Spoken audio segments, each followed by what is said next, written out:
queridos amigos, a esta su tercera emisión del podcast de Semilla Monterrey, que ya tiene nombre. Hay que hacer redobles para el nombre. Y si quieren saber cuál es el nombre del podcast, envíen la pregunta. No, ahorita les decimos el nombre, pero mientras déjenme presentar a nuestros participantes, no invitados porque todos son de casa. Tenemos con nosotros a el ya famosísimo Moy, Sí, ya, bro. que ahora no solo es famoso por el asado de puerco, es famoso por las pizzas artesanales que se avienta. ¿Cómo estás, Moy? Buenísimo. ¿Qué onda? Buenas noches. Nos aventamos. Pero quedaron muy ricos. No, eso fuiste tú, bro. Buen día a todos. O tardes, o noches. O noches. O madrugadas. Sí. Depende de la latitud. Exacto. Bueno, pues gracias por estar aquí, Moy. Tenemos también a nuestro querido David, nuestro propio dulce cantor El de dulce Monterrey. ¿Cómo están, gente? Pues aquí recordando el asado y las pizzas que le entramos, ¿no? Exacto. ¿Cómo están, gente? ¿Y es raza viernes? Ya no sé. ¿Y es raza lunes? Bueno, aquí tenemos al David y tenemos también aquí con nosotros. Bro. Por fin se Invitadazo. cotizaba, bro. Se cotiza, este vato se cotiza. Tenemos con nosotros a... ¿Cómo te llamas? A Marco Martínez Salas, alias Marquito, gracias por invitarme al mejor podcast de gastronomía norestense. Exacto. Gastronomía literal y espiritual. Yeah. La idea es el recalentado, ¿no? Sí, es cierto. El propósito de este podcast es retomar principalmente la enseñanza del domingo anterior y pues como seguir meditando en ella. Y por eso el nombre de este podcast es Ciervo Rumiante. Vientos. Porque los ciervos son mamíferos rumiantes, justamente. Y para quienes no lo sepan, rumiar no es otra cosa que regresar el alimento que ya se ingirió. Los animales rumiantes lo regresan a su boca. De hecho, tienen 4 estómagos. Está muy loco. Tienen como, 4 estómagos. Entonces baja un estómago y luego lo regresan y lo siguen masticando. Wow. Y luego lo pasan a otro estómago y luego lo regresan y lo vuelven a masticar y así sucesivamente. Y esto les permite como pues aprovechar al máximo su comida, ¿no? Y muchas veces se ha comparado esa actividad rumiante con la actividad de meditar la palabra, ¿no? Uh-huh. Ya escuchaste, ya entendiste, a lo mejor hasta ya tomaste notas. Regresa, vuelve a considerarlo, vuelve a meditarlo, vuelve a masticarlo. Chido. Y sigue la mata dando, dicen, ¿no? O sea, la palabra de Dios es viva, es eficaz y te va a seguir dando beneficios, te va a seguir animando, te va a seguir consolando y bendiciendo. Entonces, bienvenidos a Ciervo Rumiante. Y pues bueno, ya que presentamos a los roomies. Bueno, pero tú nunca te hemos presentado en la interpretación. No, yo no importa. Nuestro queridísimo pastor Lenin Gutiérrez desde Tasco, pero está aquí. Dale. Aplausos. Y que hace unas carnes asadas también Bro, es cierto. Pueden dar testimonio en redes sociales. Exacto. Quien no haya probado la carne de mi pastor, están perdiendo la mejor carne de Regiolandia. Para contrataciones y... Pues sí, bueno, esa es la idea de este podcast, ¿no?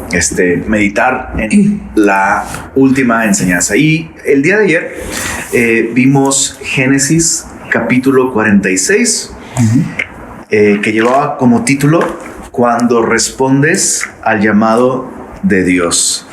¿Alguien recuerda los puntos que vimos? Yo tengo que empezamos con mi relación con Dios aviva. En segundo lugar, tu familia es bendecida. En tercer lugar, el tercer punto, tu alma es satisfecha. Y el último punto, abrazas tu identidad. Exacto. Esas son las cosas que suceden cuando respondemos a un llamado genuino de Dios. Y creo que estamos de acuerdo todos en que el primer punto tal vez es el más importante, ¿no? Sí. Cuando respondes a un llamado de Dios, un resultado inevitable que no puede faltar es que tu relación con Él se aviva. Creo que aunque no es una fórmula de uno y luego el otro y luego Exacto. el otro, ninguno de los tres que siguen de mi familia no puede ser bendecida, mi alma no puede estar satisfecha y yo no puedo abrazar mi identidad si antes no avivo la llama del Espíritu Santo que habita en mí. Se pueden desprender los demás. Exacto. Es cierto. Y ese punto, o llegamos a esa conclusión justamente al ver cómo Jacob, antes de descender a Egipto, antes de reencontrarse con su hijo al que tenía más de 20 años sin ver, se tomó el tiempo para ofrecer sacrificios, ¿no? y para consultar a Dios. Es obvio que lo hizo para consultar a Dios porque Dios le habló, ¿no? Y Dios le anima y le dice: no tengas miedo de descender a Egipto. Entonces es evidente que Jacob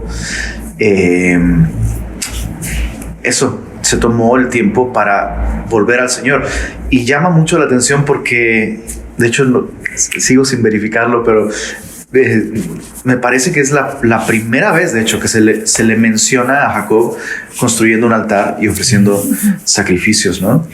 Y yo pensaba en esto, en cómo el responder a un llamado de Dios inevitablemente nos lleva a reconocer nuestra necesidad de Él y nos lleva a invertir ese tiempo e invertir esos recursos, ¿no? Exacto. O sea, ofrecer sacrificios, meditábamos en que era una actividad tardada, requería mucho tiempo y una actividad costosa.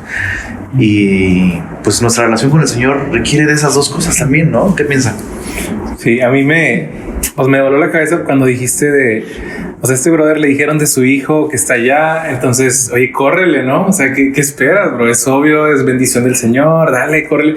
Pero tomarse el tiempo para venir y adorar a Dios, consultar al Señor, es un rasgo que llama muchísimo la atención, precisamente porque lo habíamos visto capítulos atrás, como muy amargado, muy ensimismado, como una relación rota de familia. Él no creyendo en sus hijos, no creyendo en nada más, sino como que, pues sí, es un brother que está roto, ¿no? Pero en el momento que entiende que hay un plan de Dios, probablemente está recordando todo, es como, ok, voy a hacerle caso a Dios ahora. O sea, no me voy a dejar llevar por mis emociones. Esto obviamente es algo inesperado y es algo bueno para mí, pero no voy a hacerme caso a mí, sino que voy a ir con el Señor y que el Señor me consulte. Y me llama muchísimo la atención que le dice: no temas. O sea, entonces, si Dios le dice no temas, probablemente había en él duda, como decimos, había temor, había miedo, pero que llega y descansa en Dios, entonces Dios le dice qué hacer y entonces hace, ¿no? No es como que él está, bueno, ya pasó esto y le doy y me voy así sin consultar a Dios. Es un gran ejemplo de que su relación con Dios había avivado, ¿no? Exacto.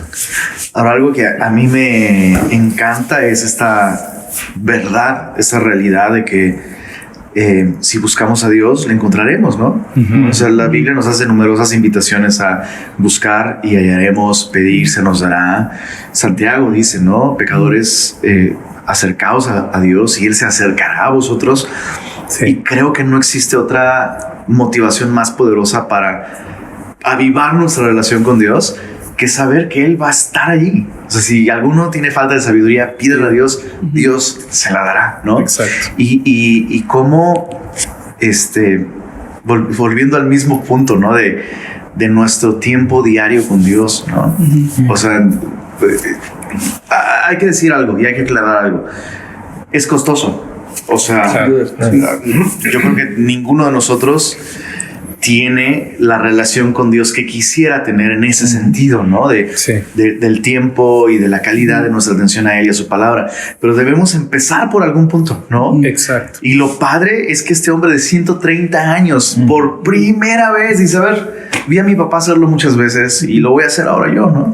Y se toma el tiempo para poner las piedras, ¿no? O sea, es impresionante, ¿no? Me desafía. Y como muchas veces anhelamos una relación con Dios más cercana, más estrecha, más viva, pero no estamos haciendo nada. Exacto. ¿No? Y un punto de partida, pienso que es esta lectura diaria de la Biblia. Totalmente. ¿No? Creo que lo que es muy importante también señalar es que es muy fácil que nuestro corazón pueda desviarse en ese sentido. Puedo pensar en los que estaban caminando en Emaús, ¿no? Que hacía días que Jesús se había ido días, no habían pasado décadas, no habían pasado años, habían pasado días, y lo que ellos recuerdan es cómo ardían sus corazones cuando escuchaban a Jesús hablar. Ahora nosotros teníamos la palabra que es viva y eficaz, a la cual podemos acercarnos día con día, sin importar la hora o el momento, ni siquiera en dónde estemos, inclusive con nuestros dispositivos, y que pueden ser herramientas para avivar la llama del Espíritu Santo que aviva en nosotros, que debería vivir en nosotros. Exacto. Sí. De hecho, mencionábamos el domingo esta parte de el riesgo de que Jacob probablemente está pensando en que no quiere ya seguir pues a su corazón, ¿no? Y que es engañoso y todo, y cómo pues este sacrificio de ir a la palabra de Dios, ¿no? Tomar ese tiempo y todo, es como que la receta más eficaz, sí, para que podamos ver pues nuestro corazón, si estamos siendo engañados por nuestros propios pensamientos o deseos, sí, o si estamos pues yendo en la dirección que Dios nos está llamando, ¿no? Y eso es cierto. Es cierto.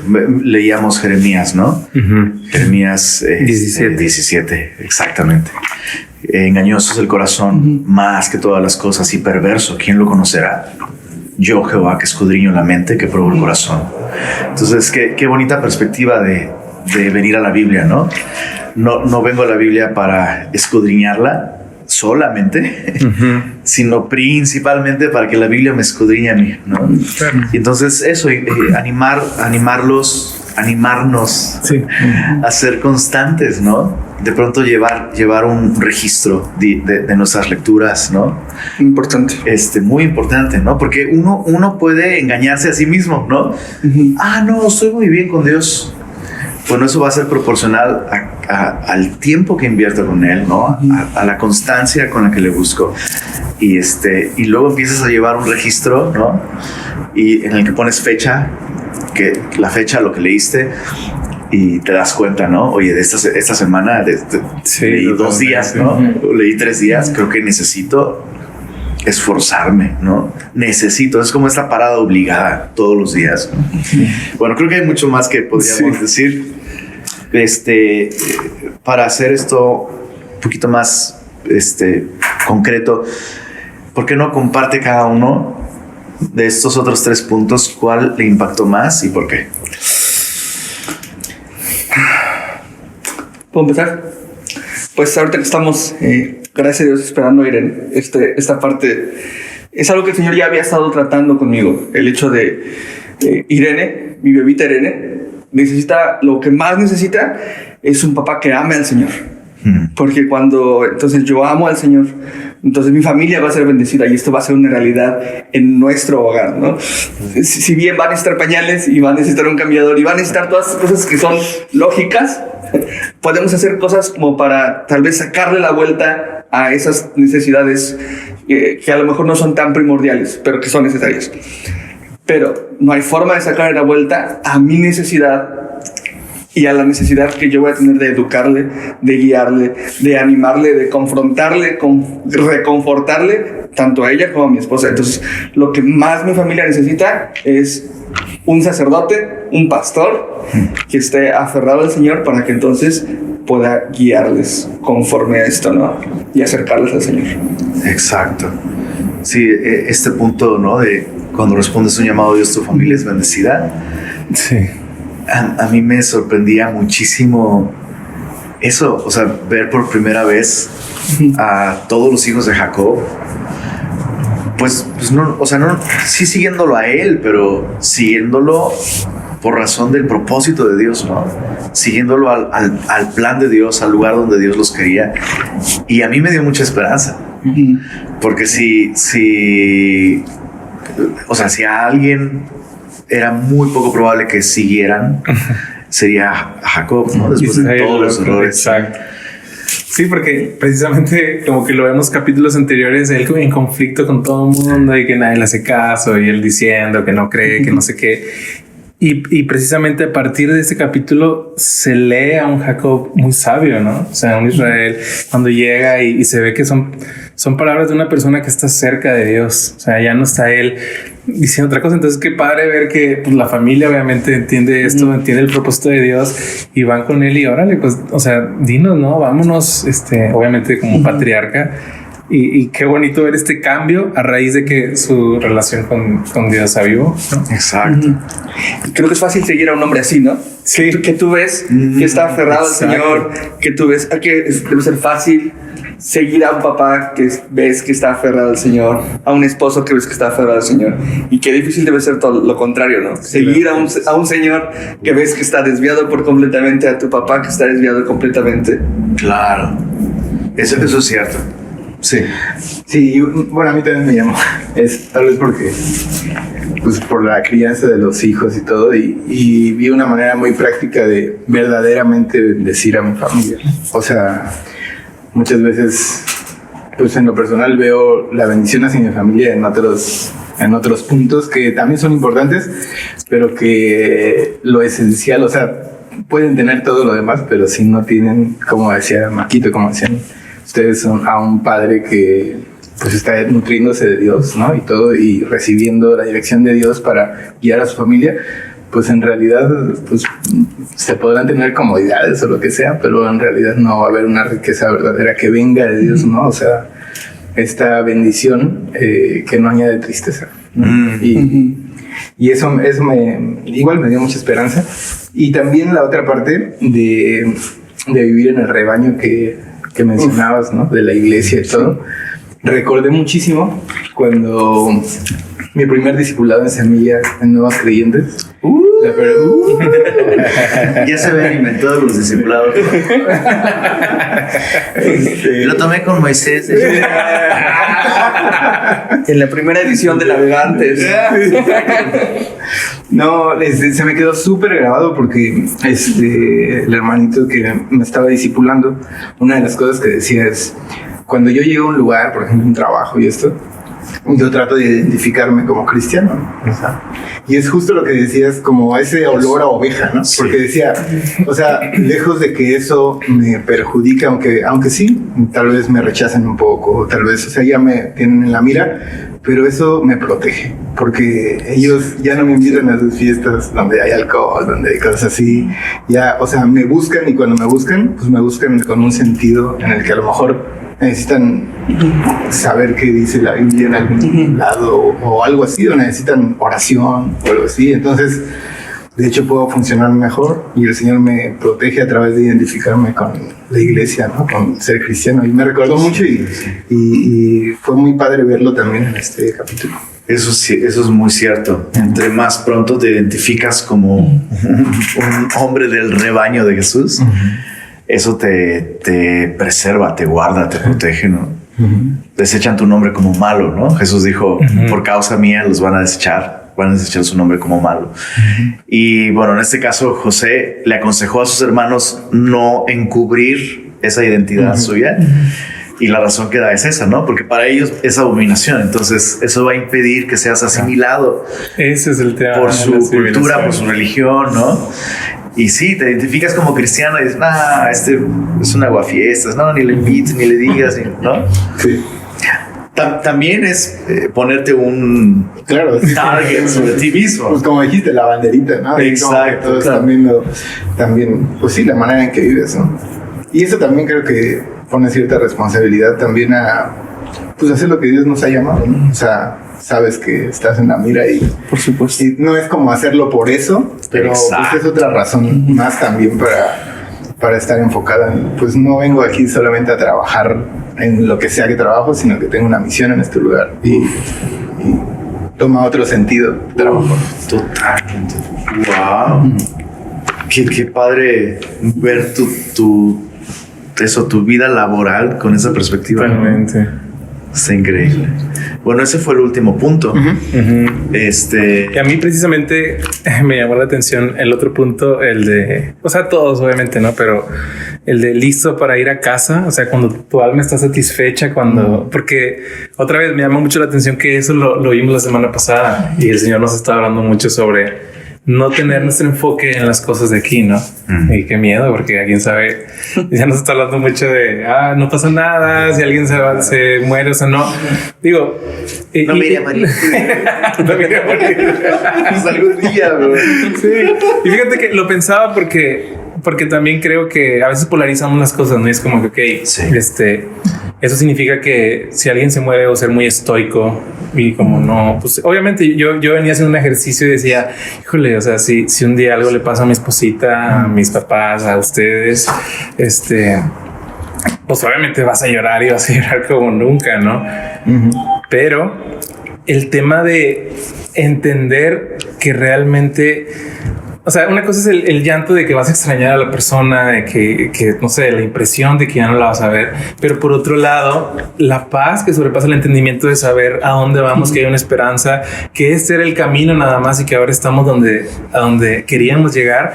Ese tema de estar listo es totalmente un enfoque completamente en el Señor. Porque obviamente, ¿por qué nos afanamos diariamente aquí? No, porque nos faltan cosas, porque sufrimos algo, pero estar con este tema de estoy listo para irme a casa. O sea, ¿qué es lo peor, entre comillas, que nos podría pasar en este mundo? Pues la muerte, ¿no? O sea, lo peor es que te pase algo y te mueras y al final es lo mejor, ¿no? Porque todo lo demás te lleva el Señor te está santificando, te lleva a conocerlo, la necesidad económica te lleva a depender por completo de Dios, el que tengas a lo mejor más recursos te lleva a agradecer al Señor y a compartir a otros. Entonces como este tema de no es aquí, bro. O sea, entonces me gusta que el Señor nos está haciendo mucho énfasis, o a lo mejor yo lo estoy escuchando mucho por ahí porque hay muchos que también tengo que aprender al respecto.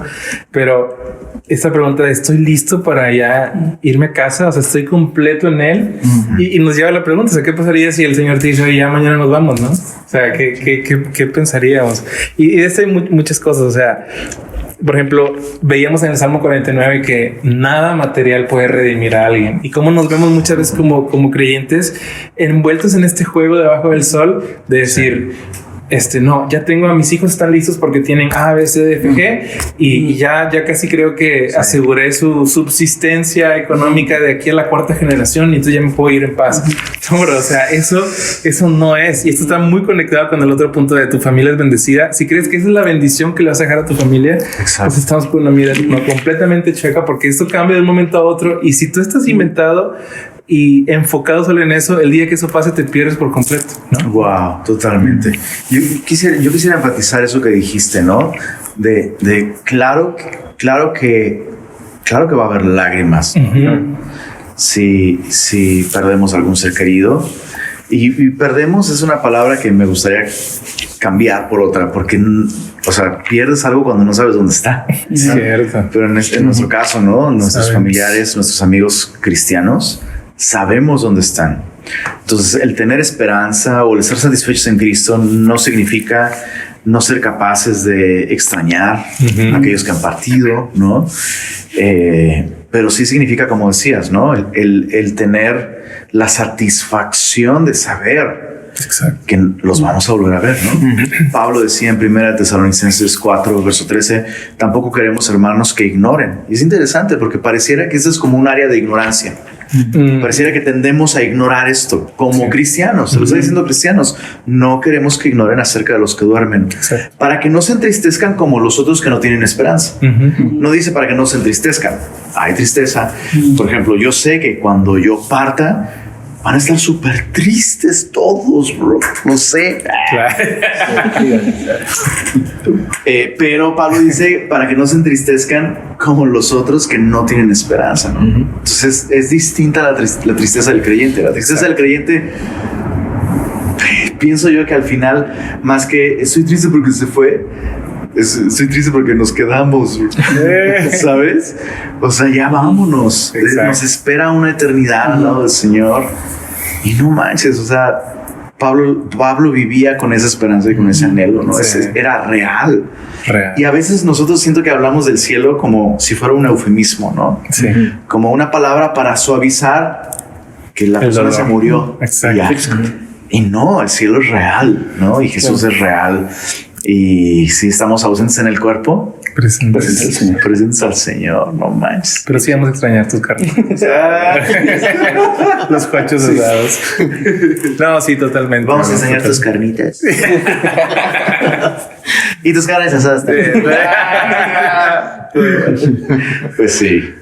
Bueno, sí, Creo que a veces parece que aunque tenemos esperanza o decimos que tenemos esperanza, la muerte sigue siendo un poco tabú medio entre los creyentes, ¿no?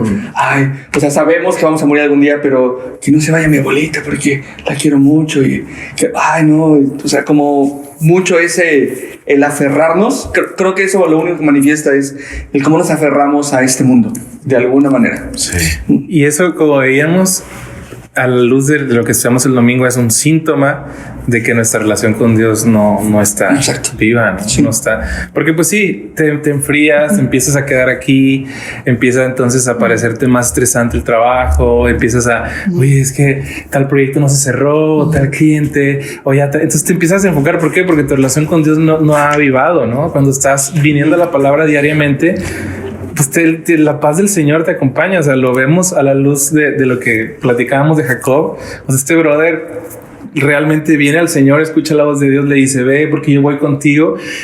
Y este brother descansa del Señor y vea y dice, ya puedo morir en paz. O sea, ya nada de lo que a qué me aferro, ya, o sea, vámonos, ¿no? Iba su familia a toda una nueva etapa. Pudiera él estar ansioso como controlador diciéndole que no, mira, le hacemos así, pero el brother está allá. Lo que pasa es que está controlado por Dios, ¿no? Claro. Y antes de que se me olvide también, yo quisiera dirigirme a las personas que han perdido algún ser querido y que a lo mejor no se identifican con lo que estamos diciendo, ¿no? Solo aclarar que no, repito, no estamos minimizando, ¿no?, el dolor o negando que es doloroso cuando un ser querido parte, pero sí estamos diciendo que hay una verdad más grande, ¿no? Claro. Hay una realidad superior al hecho de haber, no sé, en mi caso, y creo que es bueno mencionarlo porque a veces la gente puede pensar, tú dices eso porque tú no has pasado por ahí. Exacto. O sea, he enterrado a muchas personas muy queridas, ¿no? Mi esposa y yo perdimos una bebé, nuestra primera bebé, partió con el Señor al mes de nacida, y es increíble cómo su muerte realmente avivó mi relación con el Señor. Está muy loco, pero, o sea, de verdad fue un punto de quiebre en mi vida, fue un parteaguas bueno, porque de pronto el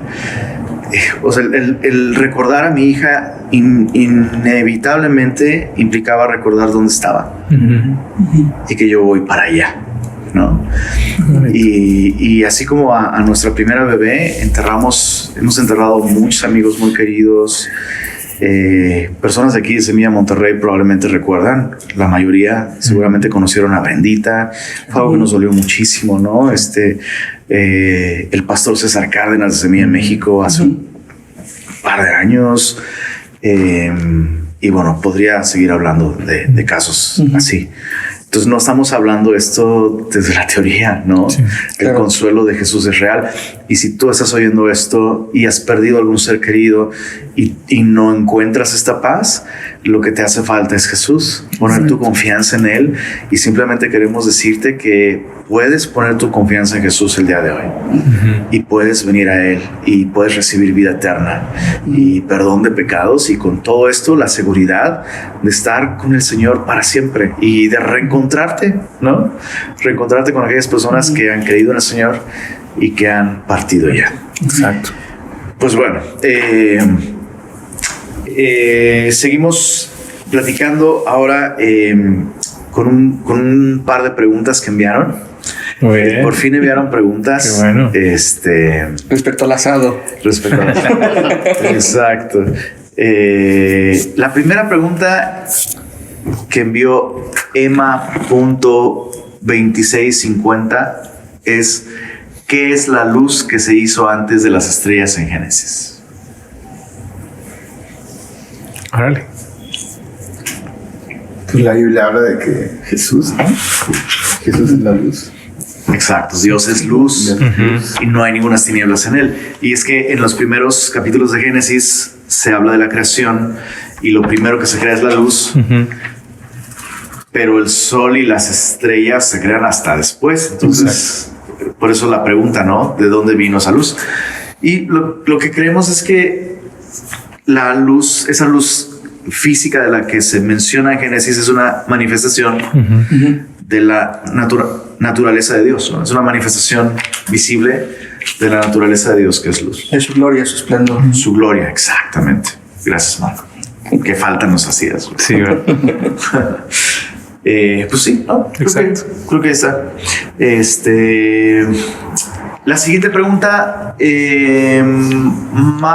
Maday Ruiz pregunta: ¿por qué será que José no fue a buscar a su padre antes para decirle que seguía vivo? Es una buena pregunta. Muy buena pregunta. Muy buena pregunta. Wow. Que sí pudo haber hecho. Bueno, quién sabe. Al menos los primeros años pues, era un esclavo, no tenía libertad. Pasó un tiempo. Sí, exacto. pasó un tiempo. No, yo digo ya que está así como en el puesto tan importante, el frente de todo Egipto y todo. Exacto. Digo, podría pensarse que podría haberlo hecho, pero tendríamos que ver las cosas que implicaría todo eso, ¿no? O sea, Creo que viendo el aparte panorama general de la vida de José podemos aprender que él sabía que estaba en el lugar donde el Señor quería que estar. ¿No? Que estaba ejerciendo la posición que el Señor quería ejercer, con las funciones que el Señor quería, y eso implicaba la responsabilidad de estar ahí. Estar ahí. Que es una constante en la vida de José. Sí. Es cierto. No estaba en casa de Potifar y ahí estaba. Y el texto es como hasta cómicamente enfático en eso, pero sí es cierto. Está pero bien. está bien mucho de los sueños que Dios le había dado. O sea, apuntan más o sea, la imagen es más como que su familia venía hacia él, ¿no? Que él yendo hacia su familia. Entonces podría ser que a lo mejor eso, como decías tú, lo pudo tener claridad en esperar ahí, ¿no? A que se cumpliera lo que Dios le había dicho. Ahora, esos primeros años ya de él como segundo de Egipto, evidentemente fueron años muy ocupados, muy demandantes, ¿no?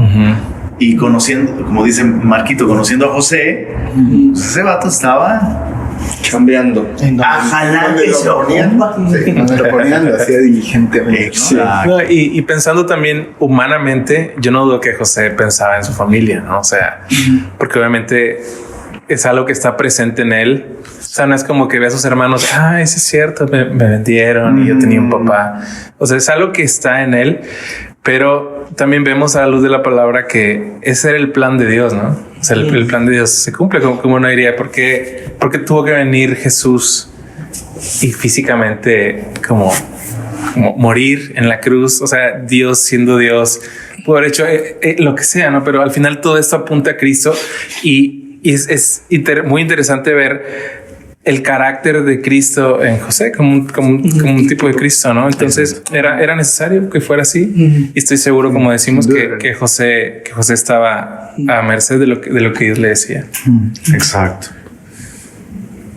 Y bueno, eso ya sería como para un episodio What If, ¿no? ¿Qué hubiera pasado si él lo hubiera hecho al revés? O sea, ¿cómo te aseguras del arrepentimiento de sus hermanos? O sea, las cosas Parece mucho más complicado. Parece que todo se complica. Exactamente. Entonces sí, bueno, pues esa es pienso yo es una buena respuesta. Ok, siguiente pregunta, porque tenemos otras 5 preguntas. Échalas. Siguiente pregunta. ¿Cómo llevaron a los hijos de Judá a Egipto si ellos fallecieron en Canaán?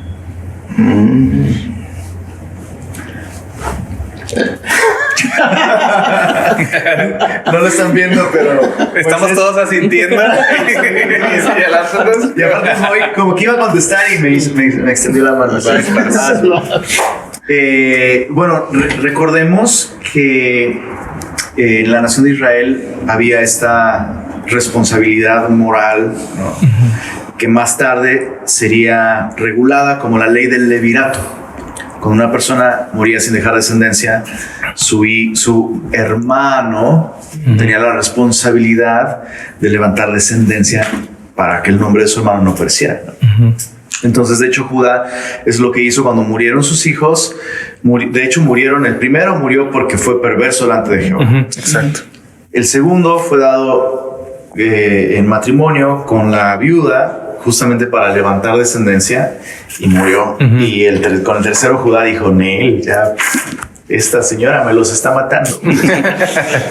Y entonces conocemos todo lo que hace esta chica para tener hijos de Judá, y curiosamente tiene 2, ¿no?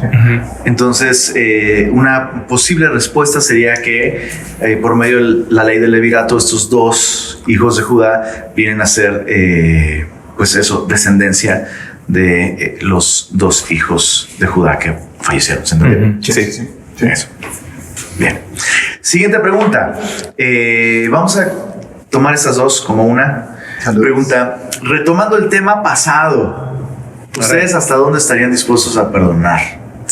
Y de pilón, ¿por qué se cuentan a Er y Onán como si entraron en Egipto? Bueno, eso ya la contestamos. Ajá. Entonces, la anterior, retomando el tema pasado, ¿ustedes hasta dónde estarían dispuestos a perdonar? La pregunta. ¿Para qué quieres saber? ¿Qué nos planeas hacer?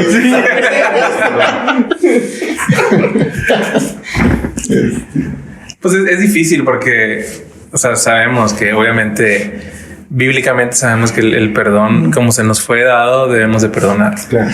Pero pues en la práctica, evidentemente es un tema, ¿no? O sea, decimos que hay cosas que pudieran ser imperdonables y esto cómo lo voy a tratar, ¿no? Pero hasta dónde estamos dispuestos a perdonar, pues el Señor es el que nos va dando la paz realmente para perdonar cualquier cosa. Entonces, hasta donde el Señor nos lleve.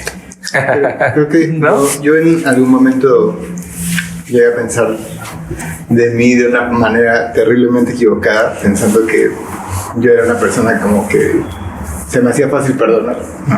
Hasta que sucedió algo en mi vida que la verdad dije, nah, esto yo no lo puedo perdonar. O sea, no encontraba en mis recursos cómo perdonar. Pero sí puedo ver cómo el Señor te puede dar la capacidad. El Espíritu Santo te puede llevar, ¿no? Y guiar así de la mano a un punto en el que pues Él te permite perdonar. Y, o sea, recordar lo que Cristo hizo por nosotros y ver todo lo que nos ha perdonado y llevar a ese lugar del pie de la cruz en donde, pues, lo que sea que te hayan hecho, pues va a quedar muy abajo, ¿no?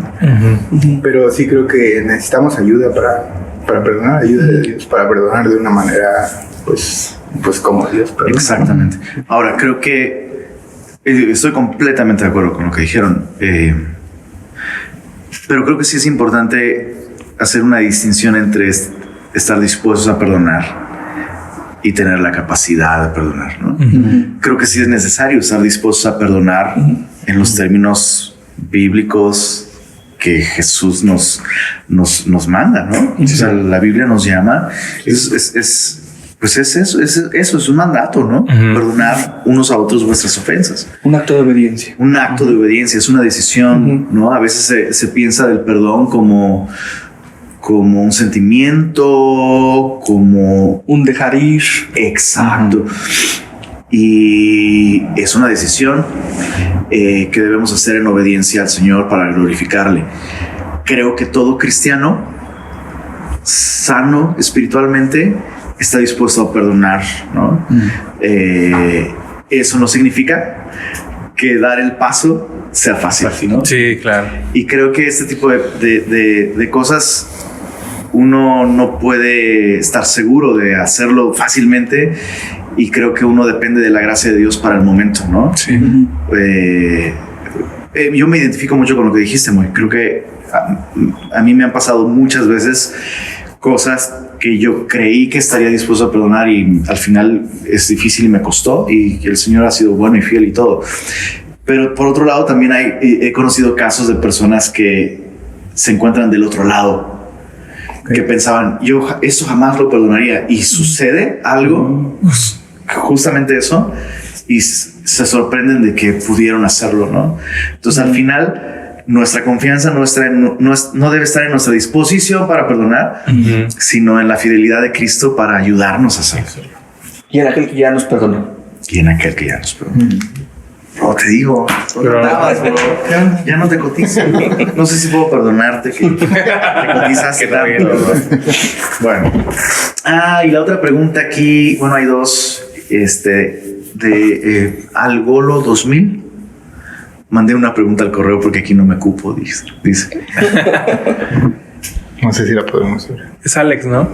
Es Alex, ¿verdad? También. Sí. El equipo de producción está en este instante. Exacto. Estamos Bueno, en vivo, y mientras leo la última pregunta. A ver. En lo que Moy... No sé, es que no tengo el correo aquí. Esperamos que puedas perdonarnos, bro. No podemos checar el correo ahorita. Pero la última pregunta entonces sería Eliseo Martínez Aguirre. Un saludo para el buen Eliseo. Saludos. Un cafecito, bro. Encargado de la alabanza allá en México. Saludos, bro. Felicidades. Y felicidades. Cierto, Exacto. felicidades. El señor del futuro. Pregunta: ¿cuándo conferencia de alabanza? Pues ponle ficha, bro. Pues sí. Que nos invite él, más bien. Exacto. ¿Cuándo van a hacer ustedes una conferencia de alabanza? Ahí está tu respuesta, bro. Sí, bro. Venga, pues bueno, eso ha sido todo por hoy, mis queridos roomies. Palabras finales para despedirse. Voy. Pues siempre un placer estar aquí y de verdad que es una gran bendición el poder ¿no? Estar rumiando la palabra de Dios, regresar al texto y cada vez parece que se ven más cosas que se pueden aplicar a nuestra vida y que Dios quiere que caminemos en ellas. Y, pues nada, muchas gracias. Saludos a todos. David.